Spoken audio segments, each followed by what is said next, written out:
यूं तो दोस्तों मैं अपने चैनल के माध्यम से हर बार आपको एक ऐसी शख्सियत से मिलाने की कोशिश करता हूं जिसका अपना एक इतिहास होता है, अपनी एक बात होती है। ऐसी शख्सियत आज हमारे बीच है, कुरुक्षेत्र यूनिवर्सिटी से लॉ के प्रोफेसर, जो आज तक जो है हजारों बच्चों को वकील बना चुके हैं अपनी पढ़ाई के माध्यम से। ऐसी शख्सियत हमारे बीच है और उनका नाम है डॉक्टर अजीत चैल। सर, आपका हमारे चैनल पर हार्दिक स्वागत है। बहुत बहुत धन्यवाद गौतम जी। सर, देखा जाए डॉक्टर अजीत चैल को परिचय की जरूरत नहीं है, क्योंकि जितनी स्पीचें आपकी वायरल होती है, जितना लोग आपको सुनते हैं, कहीं ना कहीं एक कशिश, एक दर्द भी है अम्बेडकर मूवमेंट को लेके। आज उसी के ऊपर बात करना चाहेंगे। आज हम बात करना चाहेंगे रिपब्लिकन पार्टी ऑफ इंडिया, जिसका दायित्व डॉक्टर अजीत चैल ने अपने कंधों पे उसका भाग लिया है। तो सबसे पहले तो मैं यही जानना चाहूंगा कि रिपब्लिकन पार्टी ऑफ इंडिया का देखा जाए तो इतिहास बहुत लंबा है और कहीं ना कहीं बाबा साहब से उसकी यादें जुड़ी हुई हैं, लेकिन अजीत चैल को ही क्यों जरूरत पड़ी इस पार्टी के लिए? गौतम जी, पहले तो आपके दर्शकों को जी आवाज इंडिया टीवी के माध्यम से और रिपब्लिकन पार्टी ऑफ इंडिया के माध्यम से बाबा साहब के इस रिपब्लिकन मूवमेंट से जुड़ने के लिए बहुत बहुत उनका आभार, उनका स्वागत। और जो बात आप कर रहे हैं कि बाबा साहब की मूवमेंट को, रिपब्लिकन पार्टी ऑफ इंडिया को आगे बढ़ाने के लिए मुझे ही जरूरत क्यों पड़ी? गौतम जी, मैं कोई अकेला ऐसा शख्स नहीं हूं, अकेला ऐसा व्यक्ति नहीं हूं जो बाबा साहब की रिपब्लिकन मूवमेंट में काम कर रहे हैं। हजारों लाखों लोगों ने पहले भी किया है। जो हमारे पहले जो लोग थे, हमारे पूर्वज कहें, हमारे बुजुर्ग कहें, बड़े कहें, उन लोगों ने बाबा साहब के साथ रिपब्लिकन मूवमेंट को आगे चलाया। बाबा साहब के जाने के बाद रिपब्लिकन मूवमेंट को बरकरार रखा। और आज जब इस 21वीं सदी में हमारे जैसे लोगों के पास जब रिपब्लिकन मूवमेंट में काम करने का वक्त आया है, तो हमने इस रिपब्लिकन मूवमेंट को 1998 से शुरू किया था और 1998 से इस रिपब्लिकन मूवमेंट में मैं छात्र नेता के हैसियत से रिपब्लिकन मूवमेंट को ज्वाइन किया था। और रिपब्लिकन मूवमेंट को क्योंकि छात्र रहते हुए हमने इसको समझा, और उस समय 1998 का जब लोकसभा चुनाव हुआ तो रिपब्लिकन मूवमेंट के 4 लोकसभा सांसद चुने गए थे। तो तब से हमने हरियाणा में छात्र नेता के तौर पे हमारे साथ जो मेन लीडर जो मेरे ऊपर जो थे हरियाणा के, मैं कहूं तो रामनिवास भट्टी जी जो है वो प्रदेश अध्यक्ष हमारे होते थे। और जो हमारे कोऑर्डिनेटर होते थे हरियाणा के, हमारे से सीनियर है, आजकल वो सुप्रीम कोर्ट में प्रैक्टिस करते हैं, डॉक्टर सुधीर रंगा होते थे। तो उस समय हम जो महर्षि दयानंद विश्वविद्यालय रोहतक का है, उसमें छात्र होते थे कानून विभाग में। और छात्र होने के साथ साथ हम बाबा साहब के रिपब्लिकन मूवमेंट को आगे लेके चलते थे। तो उस समय जब हमने देखा कि हमने जब काम शुरू किया, तो आज हम बाबा साहब की वजह से, बाबा साहब के विचारों की वजह से, बाबा साहब के राजनीतिक प्लेटफॉर्म जो रिपब्लिकन पार्टी ऑफ इंडिया है उसकी वजह से, और इस बाबा साहब के समाज की वजह से हमें जो रिपब्लिकन मूवमेंट में शामिल होने का जो मौका मिला, तो उसमें रिपब्लिकन मूवमेंट के साथ जो काम किया, अब हमें ये लगता है कि अब हम इस लेवल पे है, इस मुकाम पे हैं कि प्रोफेसर हैं, और प्रोफेसर होने के नाते हमारा ज्यादा जिम्मा बढ़ जाता है। इस जिम्मेदारी को हम सोच रहे कि आगे हमें लेके जाना चाहिए। इसलिए मैं कुछ ज्यादा अपने आप पे बाबा साहब के रिपब्लिकन मूवमेंट का भार अपने कंधों पे ज्यादा महसूस करता हूं, क्योंकि जब छात्र जीवन से हमने इस पे काम शुरू करना किया, सर, मैं तो अब तो हमें बहुत ज्यादा काम करना चाहिए। रोकते हुए मैं ये जानना चाहूंगा, जिस तरीके से आपने पूरे प्रदेश का नहीं, पूरे उत्तर भारत का बीड़ा अपने कंधों पे लिया है, और हरियाणा के इतिहास की बात करें, पूर्व में जाते हैं तो रिपब्लिकन पार्टी कहीं ना कहीं हरियाणा प्रदेश की जड़ों से जुड़ी हुई है। उन जड़ों के बारे में जानना चाहेंगे कि रिपब्लिकन पार्टी का जो इतिहास है हरियाणा से, उसके विषय में जानना चाहेंगे। Republican party of India India का उत्तरी भारत और खासकर हरियाणा। जब हम इनको बात करते हैं, रिपब्लिकन मूवमेंट की जड़ों की बात करते हैं, हरियाणा की अगर अब मैं आपको बात बताऊं तो रिपब्लिकन मूवमेंट जो है, वैसे तो जो बाबा साहब ने ये रिपब्लिकन पार्टी ऑफ इंडिया जो हमें दे के गए हैं, इसकी शुरुआत बाबा साहब ने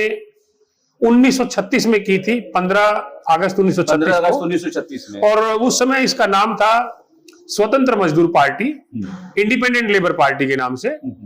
तो बाबा साहब ने जब इस देश का प्रथम प्रांतीय सभाओं का चुनाव हुआ 1937 में, तो बाबा साहब ने इस इंडिपेंडेंट लेबर पार्टी के 17 प्रत्याशी बॉम्बे राज्य से उतारे थे एमएलए के, और उनमें से महाराष्ट्र, जो आज महाराष्ट्र है, वो पहले बॉम्बे स्टेट होता था, तो उसके 17 प्रत्याशियों में से 13 प्रत्याशी जो हैं वो चुनाव जीत कर आए थे। तो बाबा साहब के लिए एक बहुत बड़ी सफलता ये थी, बाबा साहब की मूवमेंट के लिए बहुत बड़ी सफलता थी, और बाबा साहब ने उस सफलता को स्वीकार करते हुए आगे बढ़ते रहे। और फिर 19 जुलाई 1942 को बाबा साहब ने इस मूवमेंट को जो एक नया नाम दिया, वो शेड्यूल कास्ट फेडरेशन का नाम दिया। उस समय इसको अनुसूचित जाति महासंघ के नाम से जाना गया। और उसी दिन 19 जुलाई 1942 को बाबा साहब ने इसके चुनाव चिन्ह के रूप में हाथी को भी मुकर्रर किया कि हमारा जो चुनाव चिन्ह होगा वो हाथी होगा। ये नागपुर के अधिवेशन की बात है।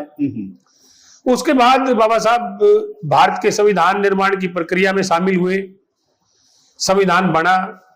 संविधान बनने के बाद इस देश में पहली बार स्वतंत्र भारत में लोकसभा और विधानसभाओं के चुनाव हुए 1951 अक्टूबर में, और वो अक्टूबर 1951 से फरवरी 1952 तक वो चुनाव चले, जिसमें रिपब्लिकन पार्टी ऑफ इंडिया, जो आज जो रिपब्लिकन पार्टी के नाम से जानते हो जिसे, वो शेड्यूल कास्ट फेडरेशन के नाम से चुनाव लड़ी, और पहले आम चुनाव में ही इसको राष्ट्रीय पार्टी का दर्जा प्राप्त हुआ। और इसको आगे बढ़ा करके बाबा साहब ने 30 सितंबर 1956 को इस पार्टी का नाम शेड्यूल कास्ट फेडरेशन से बदल करके रिपब्लिकन पार्टी ऑफ इंडिया रखा। और फिर उसके 2 महीने और 5 दिन बाद बाबा साहब महापरिनिर्वाण प्राप्ति हुए, हमारे बीच से चले गए।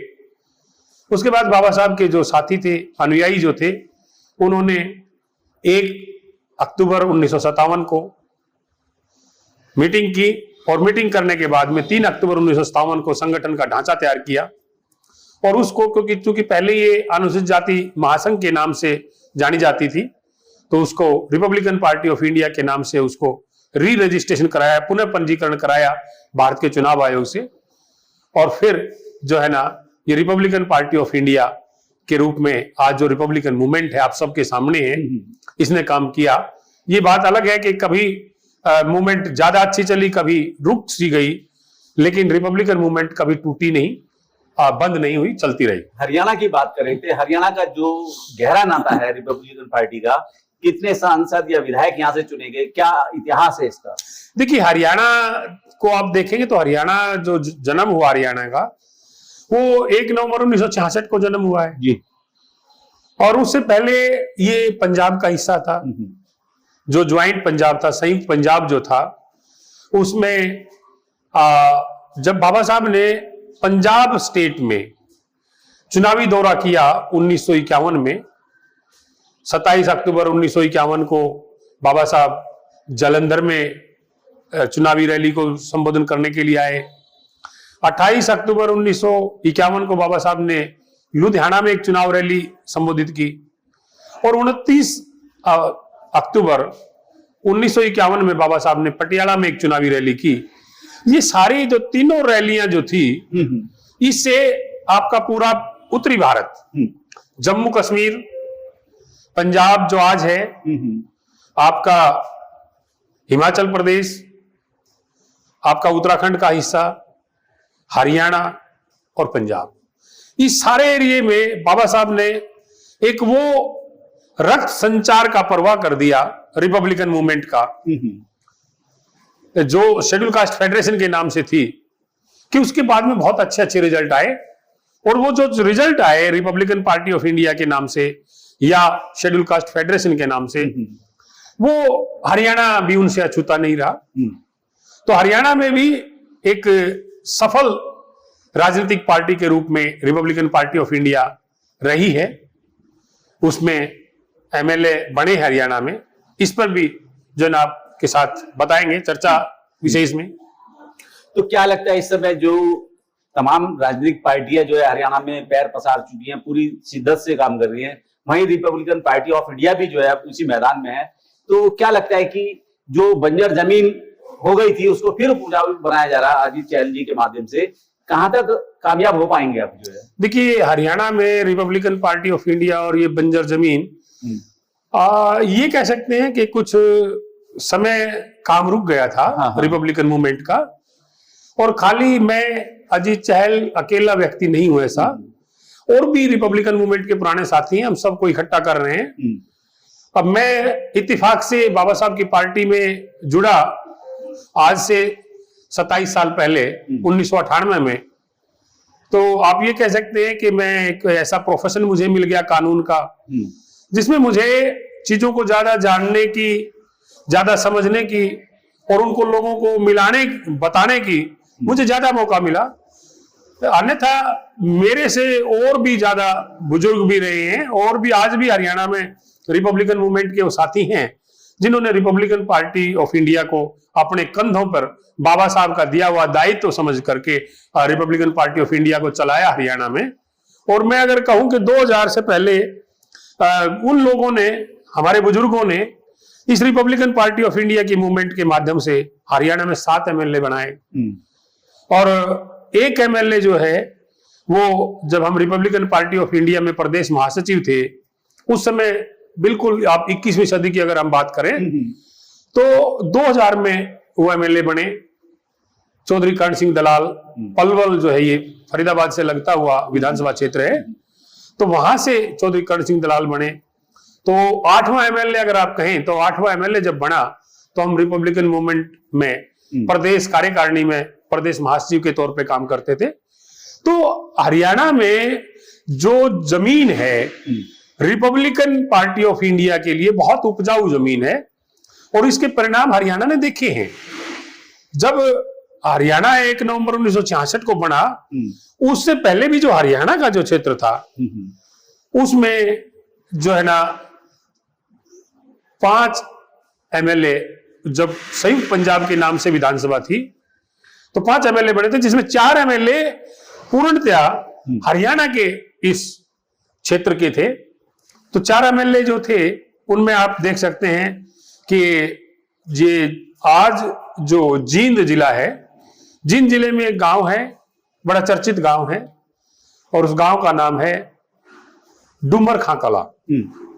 आप डूमर खां कला एक चर्चित गांव है, आप देखोगे तो आज डूमर खां कला में उस समय चौधरी इंदर सिंह शोकंद होते थे, जो बाबा साहब की इस शेड्यूल कास्ट फेडरेशन नाम से जो पार्टी थी उसमें जुड़े हुए थे, और बाद में रिपब्लिकन पार्टी ऑफ इंडिया जो बनी उसमें जुड़े हुए थे।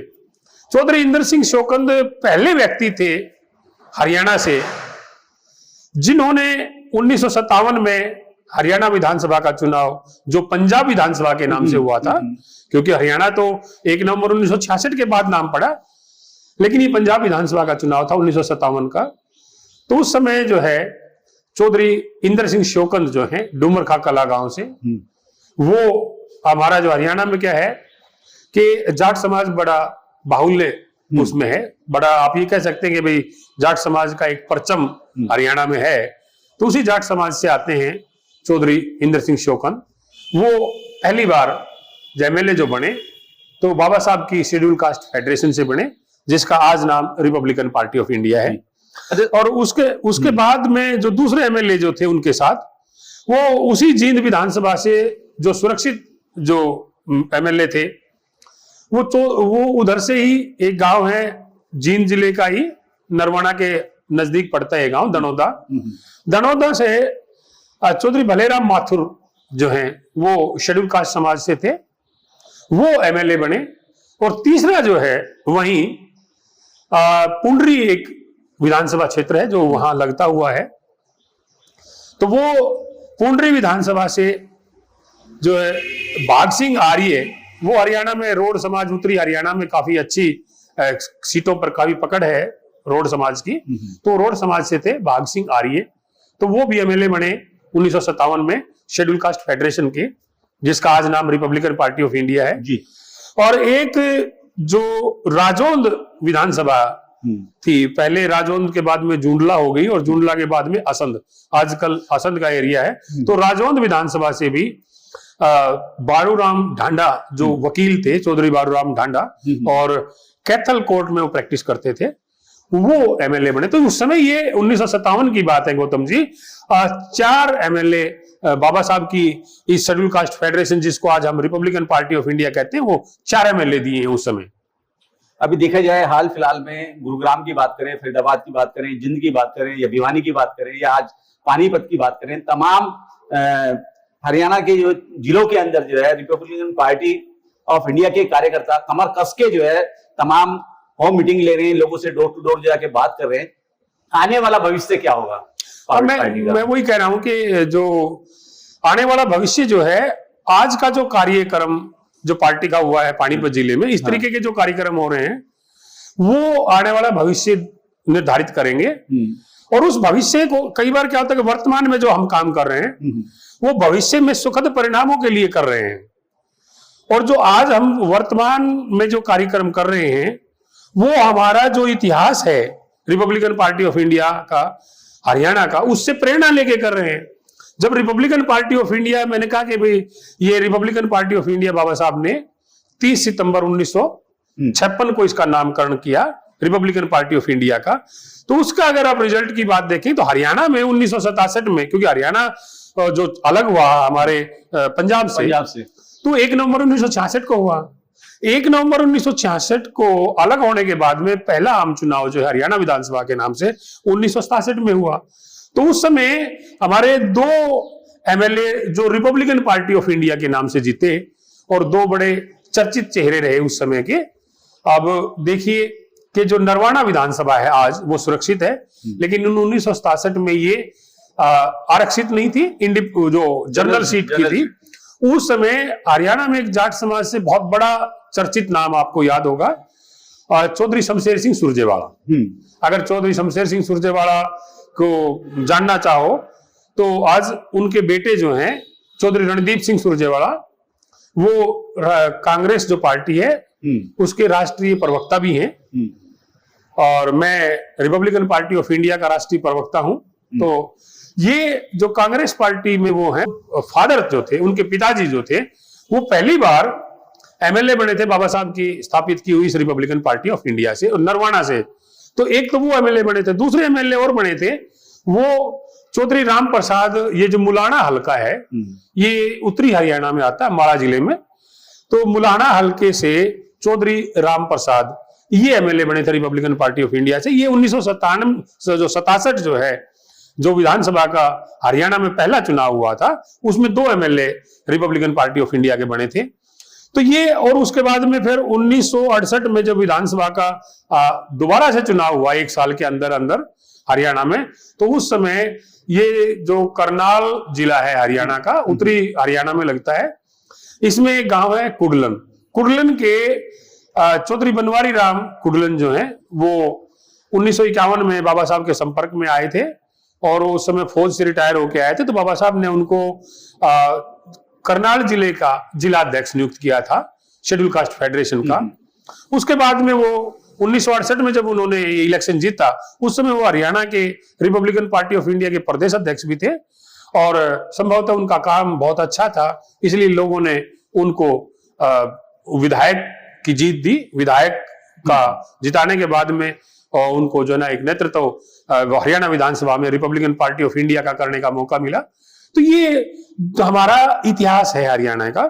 हम इस रिपब्लिकन पार्टी ऑफ इंडिया के इतिहास से प्रेरणा लेकर के आगे हरियाणा के लोगों के लिए सुखद भविष्य हो, इसके लिए आज हम काम कर रहे हैं।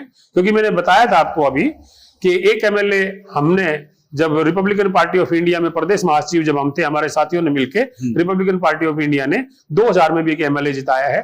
तो वो कहीं ना कहीं हमारे जो प्रयास जो थे उस समय 1998 से 2000 तक, उन प्रयासों के चलते एक एमएलए हम देने में सफल हो पाए। तो ये विचार है, ये रिपब्लिकन मूवमेंट है बाबा साहब की, और ये कभी कमजोर नहीं रही। कभी ये है धीमी गति हो गई, कभी फिर रफ्तार पकड़ रही गई। तो जब धीमी गति थी तो एमएलए नहीं बने हरियाणा से, जब रफ्तार तेज थी तो 8-8 एमएलए हरियाणा ने दिए हैं। और आज पिछले जो है ना 2022 से 3 अक्टूबर 2022 से जब इस रिपब्लिकन पार्टी ऑफ इंडिया की फिर से एक बार हमने रफ्तार शुरू कर दी है, इसमें प्रयास लगाने शुरू कर दिए हैं, और रिपब्लिकन जो साथी हैं हरियाणा के वो इकट्ठा हो रहे हैं, मीटिंगें हो रही हैं, लोग घर घर जाके बात कर रहे हैं, जिलों की मीटिंगें हो रही हैं। आने वाले समय में आपको देखने को मिलेगा विधानसभा वाइज मीटिंग होंगी, और फिर जोन वाइज, विधानसभा के जोन वाइज मीटिंग होंगी, गांव और तालुका लेवल तक की मीटिंग होंगी। तो ये जो आज हमारा प्रयास है, ये प्रयास आने वाले भविष्य में परिणाम देगा, इस विश्वास के साथ हम लगे हुए हैं। और यही जिम्मेदारी है हमारी जो बाबा साहब ने हमारे बुजुर्गों के माध्यम से हमें दी। सर, आखिर में चलते चलते रिपब्लिकन पार्टी ऑफ इंडिया के आप जो है राष्ट्रीय प्रवक्ता हैं, और कहीं ना कहीं अम्बेडकरी मूवमेंट से जो लोग भटके हुए हैं उनके लिए कुछ संदेश हो पार्टी के बैनर तले आने के लिए, तो क्या कहेंगे? देखिए गौतम जी, संदेश तो आप और हम तो संदेश देने की कैपेसिटी में नहीं होते हैं, लेकिन रिपब्लिकन मूवमेंट का एक हिस्सा होने के नाते मैं अपने उन रिपब्लिकन साथियों को एक बात जरूर कहना चाहूंगा कि अगर इस देश में पिछड़ा व्यक्ति, गरीब व्यक्ति, महिलाएं और शोषित और पीड़ित व्यक्तियों के लिए इस देश में अगर कोई बुलंद आवाज रही है तो वो बाबा साहब डॉक्टर भीमराव अंबेडकर रहे हैं जी। और ये उन बाबा साहब डॉक्टर भीमराव अंबेडकर की बनाई हुई पार्टी है रिपब्लिकन पार्टी ऑफ इंडिया, जिसको हमें अपना दायित्व समझकर इसमें काम करना चाहिए। अलग अलग लोग हैं, कुछ लोग आए और वो रास्ता भटक गए। कई बार ये होता है कि कई बार ये देखने के लिए कि वो लोग कर क्या रहे हैं, आपको उधर संगठन में भी जाना पड़ता है, उनका हिस्सा ही बनना पड़ता है, तब आप सच्चाई वहां से निकाल पाते हैं। तो ये भी हुआ।